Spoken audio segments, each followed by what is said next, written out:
With your hosts, Andrew Romanella. I legitimately watched the entire women's triathlon. When you play battle in Mario Kart and you don't turn off any of the items, there are bananas everywhere.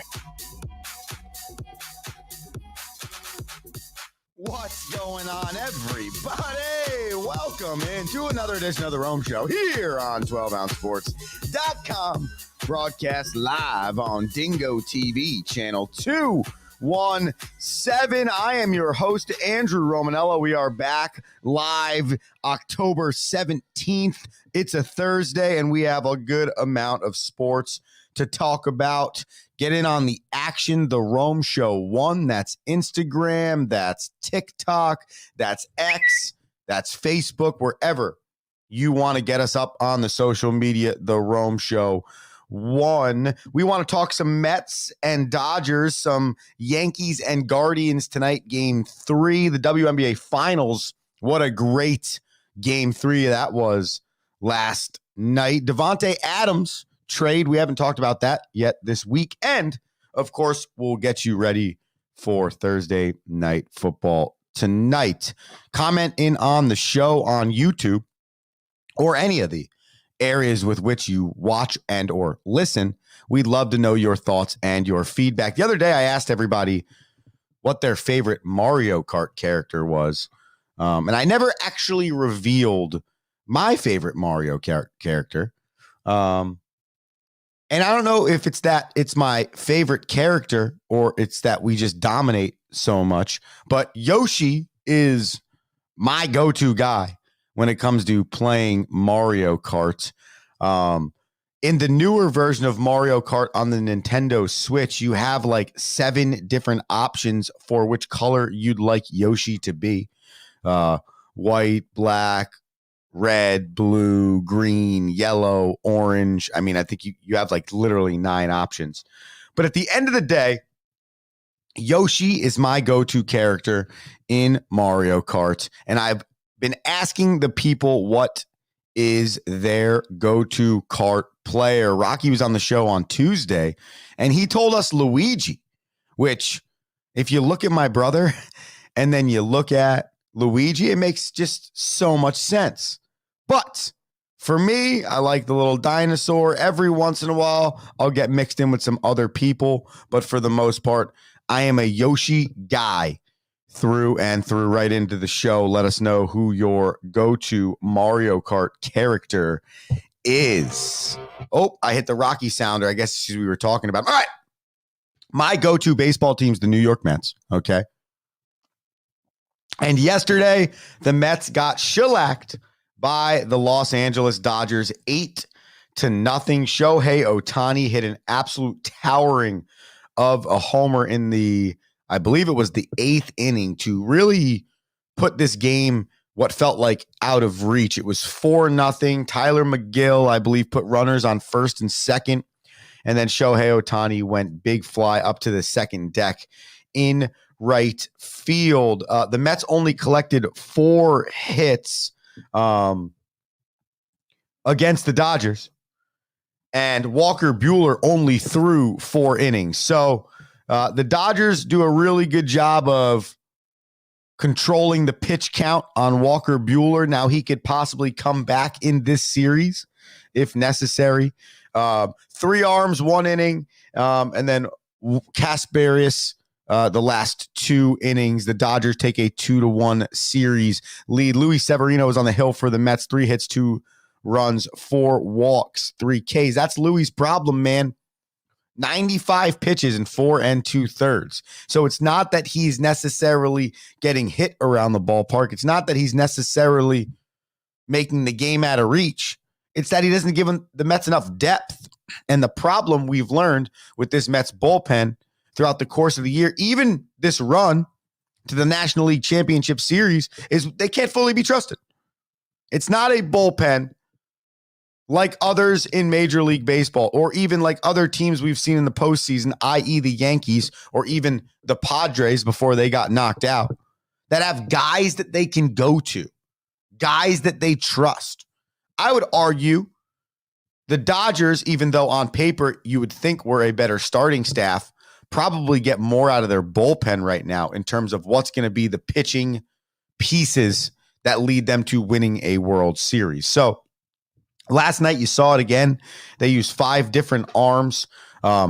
This is their MO. This is Dave Roberts' MO. He is not afraid to give a guy 7 straight innings, but he's also not afraid to use 9 pitchers in 9 innings. I believe there is something to that. Okay. Now, the one game the Mets won in LA was game 2, and that was the proposed bullpen day for the Los Angeles Dodgers. But having to switch up velocities, having to switch up arm slots, having to switch up size of pitcher is very hard for an offense. To go from a maybe fastball, curveball, changeup mix to go to a cutter, slider, splitter mix, to go from a fastball, 2-seam, 4-seam to a changeup and a 12-6 curveball mix every 3 outs, every 5 outs. It's super difficult. Arm slots are different. People are bigger. The velocity's ranging. The fastball somewhere probably from 8 to 10 miles per hour. Some of the off speed probably from 15 to 20 miles per hour. That's a lot of variables that a hitter has to go through and try and figure out what pitch am I going to hit in this 8/10 of a second that I have to make a decision. So whether it's a part of the plan or it's not part of the plan, the Dodgers are doing a really good job of the next man up on the mound and getting the outs that they need. And twice in this series, the Dodgers have shut out the New York Metropolitans 9-0 in game 1 and 8-0 in game 3. My only problem with this series, outside of the obvious, which is the Metropolitans are down 2-1, my only problem with this series outside of that is I want good baseball. I want to be able to watch competitive baseball. Even the Guardians and the Yankees, so be it, feels like the Yankees have a stranglehold on that series, still have the feeling that they're going back and forth, that there's a battle there.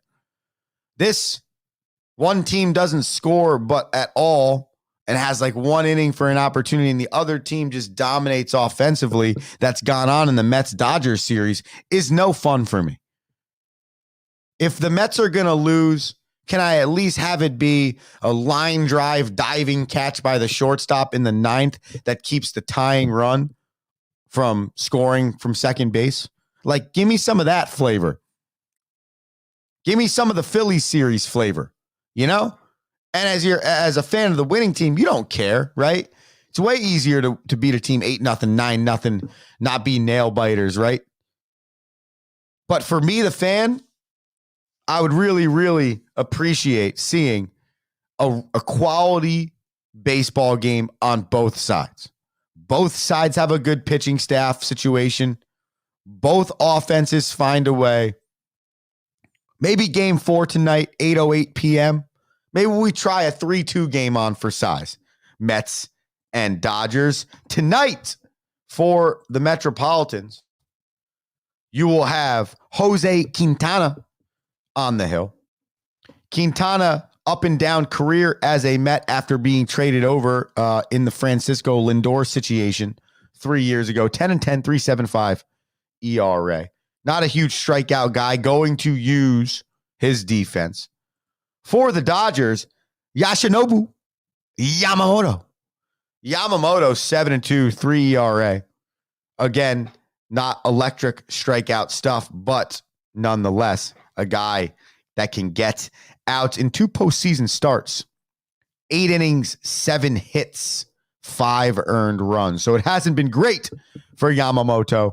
We'll see if the Mets can connect. The Yankees and the Guardians, they'll play game number 3 tonight. That's going to be in Cleveland.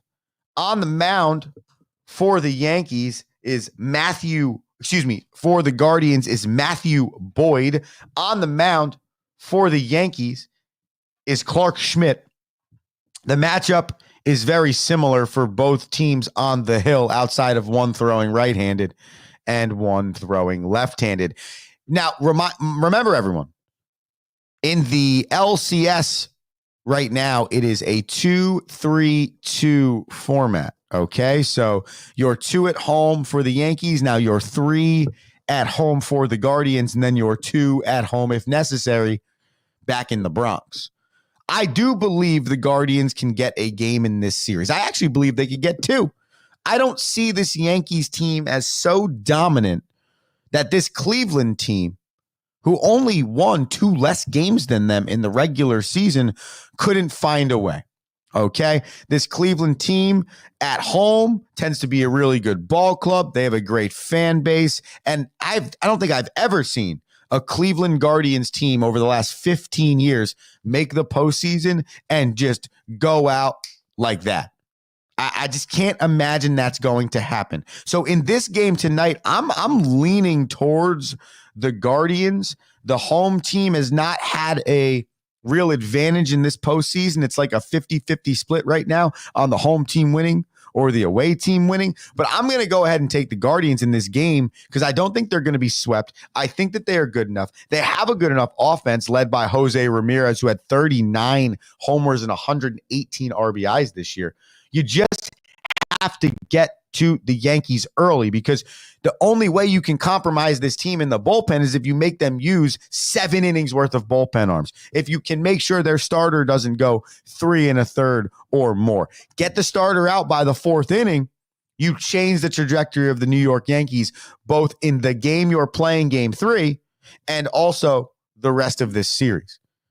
It's like most teams are like, ooh, we gotta get to the starter. We want to avoid the bullpen. We want to get to the starter. All these different thought processes, right? And for the Yankees, you'd think, oh, we got to get to the starter, but no, the bullpen's really good. So when the bullpen comes in, there's going to be some legit arms. But when you're down 2-0 and you have 3 straight games at home, and you've had starters for the Yankees that are going 5-6 innings, and now allowing the bullpen path to be easier for a really good bullpen, you got to absolutely annihilate a starter. You have to find a way to blow the entire thing up where you get Clark Schmidt out of the game in the 2nd.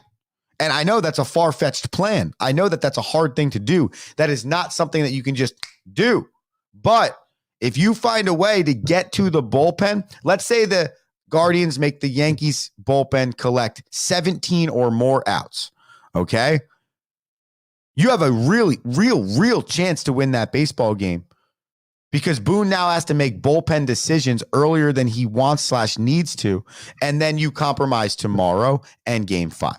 So it's got to be hard, long, grind them out at bats for the Cleveland Guardians. It has to be grueling type stuff for the pitching staff of the Yankees in game number 3. If that aligns, I think you see a 2-1 series going into game 4 and a real chance then for the Guardians to find their way back. Do I think that's a high chance? No. But do I think that's the path? Yes.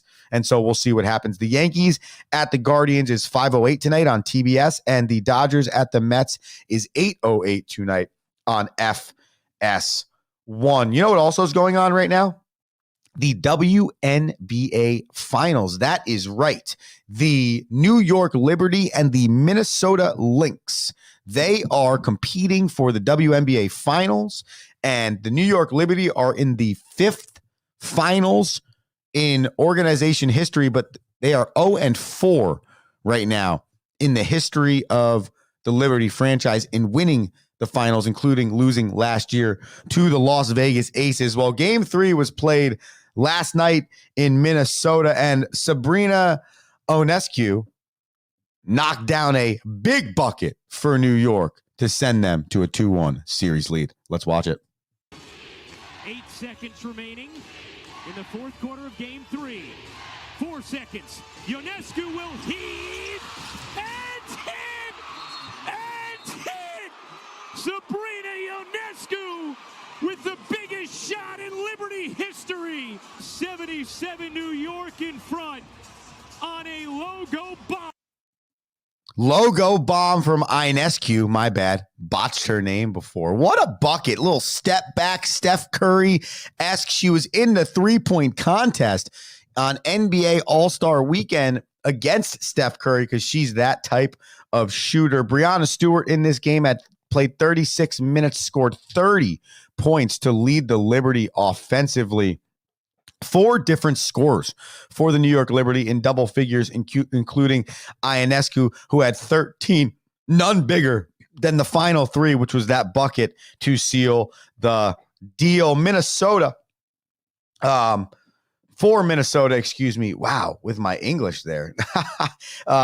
Nafisa Collier led the way with 22 points on 9 of 22 from the field. Kayla McBride also put in 19 points. Both of these teams struggle with bench scoring. The Liberty 9, the Lynx 8. So we go. I believe we stay in Minnesota for game 4. And then if there is an if necessary game number 5, that will be played back in New York. Game number 4 will be played, I was correct, in Minnesota, and that will be tomorrow night. So we'll break that down a little bit more on tomorrow's show. But Sabrina Ionescu, one of the greatest players in Oregon basketball history. Breanna Stewart, one of the greatest players in UConn women's basketball history, team up for the New York Liberty. And let's see if Ionescu, Stewart, and the ladies can get New York basketball their first title in like 40 years. We will keep you locked on that. Stay locked on the Rome Show through this commercial break right here, because we're going to come back. We're going to talk Davante Adams to the New York Jetropolitans and the Broncos at the Saints. Thursday night football. So much to do here. 12ouncesports.com. Dingo TV, channel 217.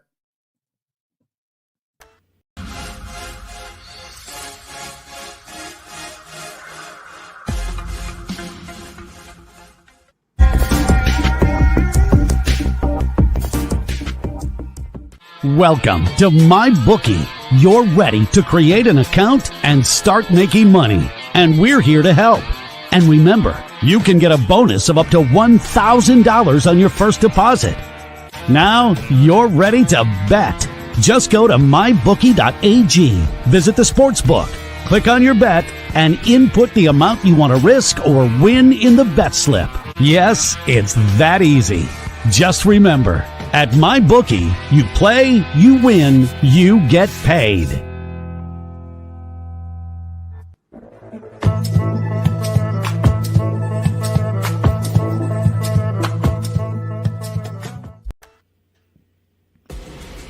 Need tickets to that next event?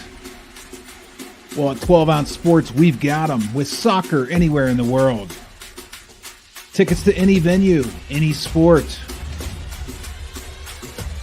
Want to go to NCAA or NFL football matches? We've got them. Yeah. Baseball at every level. Every Power 5 matchup is available. Don't forget, costumes and paint are optional. What's that? You want to go to Broadway? We have those too. Want to jam out? Every concert, every artist. That's right, at 12 Ounce Sports, we've got the tickets for less. 12ozsports.com/tickets. That's 12ouncesports.com/tickets.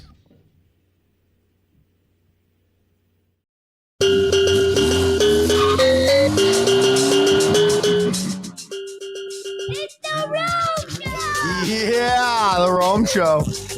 12ouncesports.com, Dingo TV, channel 217. Andrew Romanella here. Got you till 12:30. Get in on the action with social media or commenting live on the show. Would love for someone to comment live on the show. The social media is The Rome Show 1. Instagram, TikTok, Facebook, X/Twitter. What Mario Kart character do you play with? We have a poll going on the Instagram right now. Let's read a few that we have received. It is Toad all the way. Okay, that's fair. You have yours. I have mine. Peach. Gotta love that. How about this one right here? Bowser. I don't know if he's the fastest, but I love to crash him into people. Okay, we gotta love that. So the Rome Show 1 on Instagram, on Twitter, on all the places. if you want to tell us who your favorite Mario Kart character is, and why. We got into this discussion because I alluded to the National Football League playing field looking a lot like the Mario Kart battlefield when you don't turn off all of the items and there are bananas everywhere. Now, a lot of people have played regular Mario Kart and had a lot of bananas all over the regular driving course, okay? But that's what it looks like to me when I watch the National Football League. All right. No more prominent than whatever game I was watching the other day. Maybe it was the Bills and the Jets on Monday Night Football. Maybe it was something else. But it was like 250 yards worth of like flags and 240 yards worth of offense. It's like, okay, maybe there's something we can do that can change these rules just a hair so that the officials who clearly either aren't good enough to officiate at the speed that the National Football League is playing at, or they actually are so good that the rules of this sport are not adapting over time to the athlete on the field. And oftentimes you see that. I mean, a lot of sports, those things can happen where it's almost like the athlete outgrows the sport. Football's already gone through this with the formation of the forward pass rule. So essentially, you can now throw the football. Well, how about that evolution? That means you would only run the rock, which I'm cool with. Every Sunday, I'm in front of the television. Most football teams run the rock. Run the rock. Just run the rock. Half the time running the rock is just about establishing that you're going to think about running the rock so you could pretend to run the rock and then throw a deep ball. So, who's your favorite Mario Kart character? We got there because flags in the National Football League remind us on the Rome Show way too much of Mario Kart. Right in your character, we would love to know it. The New York Jetropolitans got another character. That is correct. The Jets have traded for Davante Adams. Davante Adams was with the Las Vegas Raiders for the last season and a half. Prior to that, he spent 2017 to 2021 in Green Bay with Aaron Rodgers. And here is what they did. 622 receptions, 7,590 receiving yards, 69 touchdowns in 108 games. That is a really legitimate combination for a span of 6 seasons from 17 to 21. Davante Adams and Aaron Rodgers combined for the most touchdowns in the National Football League. And they are now reuniting in New York. It was a conditional third-round pick Las Vegas got, which I don't know if is enough, but at the end of the day, Davante Adams wanted out of New York, and I think that means you hamstring the Las Vegas Raiders, who are saying we got to get the best we can get for this guy, because if we don't, well, then this is really going to be a waste. So Davante Adams is a New York Jet. Now, here's the deal. You know what? I'm going to play this clip, then I'm going to give you my thoughts. Here's Davante and Aaron Rodgers on the Pat McAfee Show. Did you fly over last night and Aaron wasn't returning any of your text messages? What's that all about? You think about saying, get me the hell out of here anytime that? Yeah, he was having second thoughts. He's been known to have both when it comes to pulling the trigger with me. But hopefully we can put that behind us now. And we're back, man. We're back. Okay, so obviously whenever the conversation about you getting traded is becoming the focal point of NFL conversations, Tay, a lot of people immediately placed you with the Jets because your relationship with Aaron and the offense and understanding it. For you, first of all, how's the hamstring? And then second of all, is there any newness to the offense that they're running right now, or are you going to be able to kind of pick up pretty seamlessly with Aaron? Well, first off, thank you for asking about the injury, and I'm feeling great, man. Feeling great. Getting, I was working with the staff over in Vegas the whole time, and they got me back right. So, fortunately, I'll be able to roll. And I'm sure there's a few new, little nuances, but for the most part, a lot of the same verbiage. Still the same OG right here. So, should be able to pick up where we left off. That's the idea. And it looks like this has been what they wanted the entire time. And I'm not saying they as in the New York Jets or the Las Vegas Raiders. I'm saying they as in Aaron Rodgers and Davante Adams. I think at the end of the day, Robert Saleh got the bleep end of the stick here in New York Jets land. If you were Joe Douglas and you knew you were working down the barrel of making this happen, how do you not? I mean, listen, unless you just think it's actually that guy's fault, then at the end of the day, you had to get rid of him. But a week later, interim head coach guy gets Aaron Rodgers connected with his favorite target of all time. It's not hyperbole. That's not a lie. The numbers do not lie. And I just wanted to correct myself on one thing. Aaron Rodgers and Davante Adams played from 2014 to 2021 in Green Bay. It was from 17 to 21 that they had their most historic run together as a unit. Woo. Wow, that felt good. God bless me. Thank me. I am sorry for that. Okay. The other thing I wanted to tell the people, Davante Adams, I got his career statistics up here. In 2018, 1386, 13 TDs. 2020, 1374, 18 TDs. 2021, 1553, 84 TDs. Then in his first year in Las Vegas, with a combination of like Jimmy Garoppolo, maybe Aiden O'Connell and somebody else, he had 15, 16, and 14 TDs. Last year, another combination of Aiden O'Connell and whoever else hell played quarterback there, 11, 44, and 8. The dude is phenomenal. The dude is going to make a difference. And now you put him with Garrett Wilson. And even though Aaron Rodgers might not be 2019 Aaron Rodgers or 16 or 17, he's still flinging the rock good enough. And now with Wilson, you now have Davante Adams. You have the tight end in Tyler Conklin, Braylon Edwards, Breece Hall. That is a legitimate weapons base for the New York Jetropolitans. You don't have Nathaniel Hackett hacking up the offensive play calls anymore. And without those weapons, it clearly looked better for the Jets. Let's see what happens this weekend for the Jetropolitans.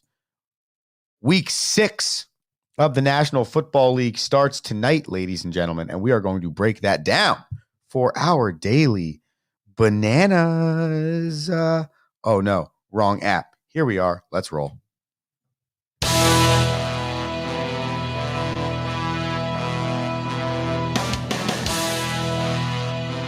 Okay, what a Thursday we're having here on the Rome Show.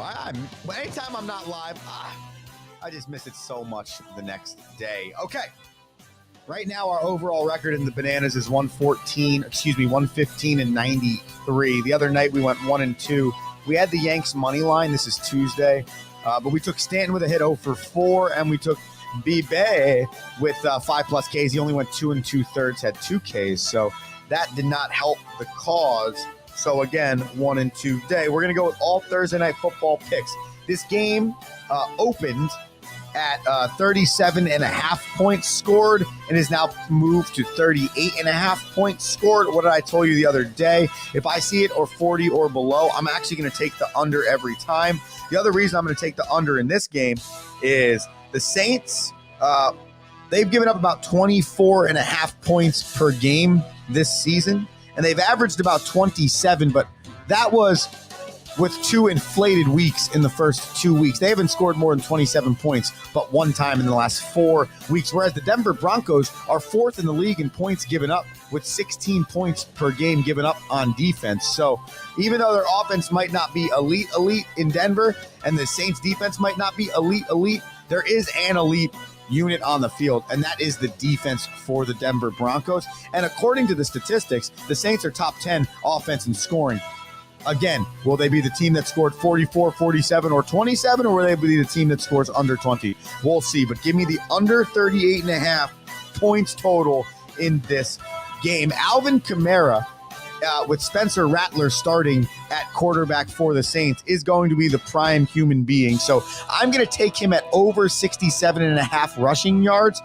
He feels like a guy that gets his yards, even if he is the prime focus on defense by the Broncos. I feel like he will find a way to finish this game with like 15 carries, 69 yards on the ground, 3 receptions for 17 yards, something like that. And the Broncos will win this game 21-17 or something in those lines. That is my guess for this game. The Broncos are favored by 2.5, 3 in some books where you want to find it. And then finally, I'll take a Bo Nix touchdown anytime TD score. I believe it's more likely going to be with his legs. He's only thrown 5 through the air through 6 games, but rookie QB, so we will see what happens. But overall, I take the Broncos. I'll take them with their points, and I'll take it under the 38.5. Ladies and gentlemen, that is the Rome Show. 12ouncesports.com, Dingo TV, channel 217. We're back tomorrow, Friday. We'll go through